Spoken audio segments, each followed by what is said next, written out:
C'est bien ça. Le titre est...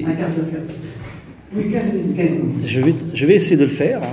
Donc, j'ai opté pour le titre suivant, l'interdiscours, l'inévitable composante du discours professoral dans l'enseignement du texte littéraire au sein de l'espace universitaire. Alors, pour vous mettre dans le bain, il y a un plan de communication. Le plan de la communication est le suivant. D'abord, un avant-propos.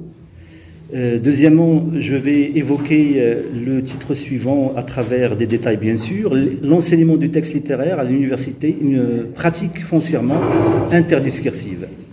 Premièrement, je tenterai de mettre le doigt sur la genèse de l'interdiscours. Dans un deuxième temps, j'essaierai d'évoquer le début de l'ancrage théorique et puis pour aller vers l'évolution du concept de l'interdiscours. Vers la fin, je vais aller vers la pratique enseignante parce que mon propos, c'est bel et bien la pratique enseignante. Je vais tout simplement analyser une vidéo d'un professeur. Donc j'ai intitulé cet axe vers une tentative de transposition des notions de l'interdiscours dans le discours professoral universitaire. Commençons par le commencement. Il faut dire que l'enseignement de la littérature est loin d'être une mince affaire, vu la pluralité des entrées possibles qui proviennent de différents soubassements théoriques, la linguistique, la sociolinguistique, la psychanalyse, la philosophie et la rhétorique, j'en passe. Ceci d'une part. Les particularités des attitudes, des choix méthodologiques, professorales, d'autre part. Disons sans mâcher nos mots que le professeur universitaire est devant une avalanche de possibilités et ceci ne lui facilite pas nécessairement la tâche. Toutefois, quand il s'agit de travailler sur un texte littéraire, nous ne pouvons point éviter cette communication que le texte entretient avec d'autres textes littéraires ou autres, que ce soit ceux de l'auteur lui-même ou ceux commis par d'autres écrivains. Il faut dire que l'intertextualité est un fait accompli dans la quasi-totalité des écrits littéraires. Voici donc la problématique de ma communication. Que dire de la place de l'interdiscours dans l'enseignement du texte littéraire au sein de l'espace universitaire? Alors, passons sans plus tarder à un axe plus ou moins théorique. C'est vrai que je ne vais pas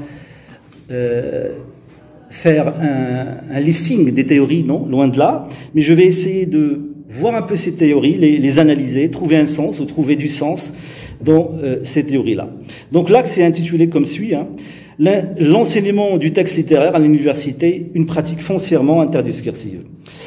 L'enseignement du texte littéraire, que ça soit au cycle scolaire, parce que vous le savez peut-être, il y a des enseignants parmi nous, je l'estime certainement. Il y a bien sûr le texte littéraire, il est dans les manuels, sous sa forme réduite, ça veut dire des extraits de texte, sinon sous sa forme intégrale au sein ou bien dans le cycle secondaire qualifiant. Alors l'enseignement du texte littéraire, que ça soit au cycle scolaire ou bien au cycle universitaire, n'est guère une partie de plaisir pour les deux pôles de l'enseignement, professeurs, étudiants ou élèves. Des représentations et préjugés pourraient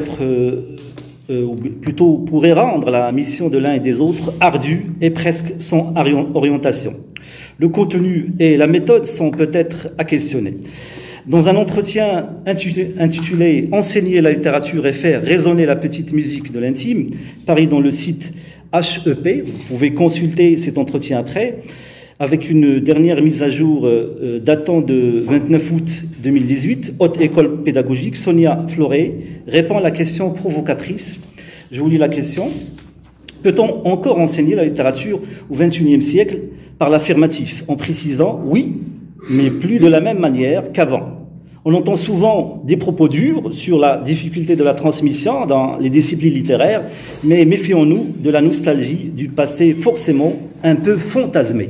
Ça, c'est l'une des citations, bien sûr, qui sont intéressantes dans ce propos-là, pour mettre en valeur le côté problématique de l'enseignement de la chose littéraire. Alors, cette riposte que je viens de lire à l'instant montre bel et bien que nous sommes devant une situation problématique qui est liée aux œuvres à enseigner, mais aussi aux méthodes choisies par les professeurs. Bien sûr, ici, je parle de l'enseignement universitaire. Bien sûr, le lycée, c'est autre chose. C'est un autre débat. Par ailleurs, le rôle de l'intertextualité, que ça soit sa forme explicite ou implicite, est inexorablement crucial dans l'élucidation de tout écrit littéraire, et ce depuis son apparition avec Julia Kristeva, et son développement et sa mise en pratique grâce à des critiques au cours des années 70-80. Citant en l'occurrence Bartine, 1984, Genette, 1982, et Refater, Todorov, bien sûr. Ce sont, bien sûr, comme l'a souligné très bien Sechadli hier, ce sont des gens, ces critiques-là, ont mis en pratique le travail de Julia Kristeva en le ramenant vers le littéraire, bien sûr. Sur les points le vif de sujet, car notre propos aujourd'hui et à travers cette communication, c'est bel et bien l'interdiscours, qui dérive cependant historiquement et logiquement de l'intertextualité. C'est donc une suite logique de celle-ci. D'ailleurs, Marie-Anne Pavot parle de faux jumeaux dans un article intitulé « Interdiscours et intertexte, généalogie scientifique d'une paire de faux jumeaux ». Alors vous voyez donc qu'il y a une relation intime entre ces deux concepts, à savoir l'intertextualité et l'interdiscours.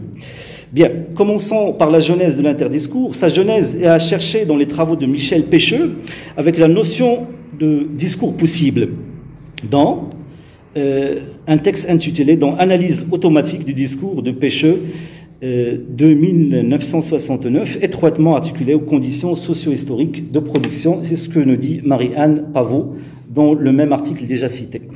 Je vais boire parce que j'ai eu un peu soif. Bien. Alors, passons sans transition à ce que je pourrais appeler, ou ce que j'ai appelé début de l'ancrage théorique. Alors, quelle définition est donnée à l'interdiscours? Lisons avec cette même Marie-Anne Pavot ce qui suit. À ma connaissance, et conformément à ce que signale Maldidier, 1990, de manière allusive, la première occurrence d'interdiscours, d'ailleurs le mot interdiscours n'a pas été orthographié, attaché. Si vous faites une recherche là-dessus, vous pouvez le savoir. C'est-à-dire que, au départ, c'était inter, puis discours. Et après, on a changé l'orthographe et ça a devenu interdiscours, comme ça, attaché. Figure dans le travail publié par... Est-ce que vous pouvez cesser de passer par là parce que vous me déconcentrez? Ouais, plusieurs fois, ça non, ça s'est réitéré plusieurs fois. Ça m'a déconcentré vraiment. Bon, j'espère que vous allez éviter ça. Bien, alors, je reprends parce que j'étais...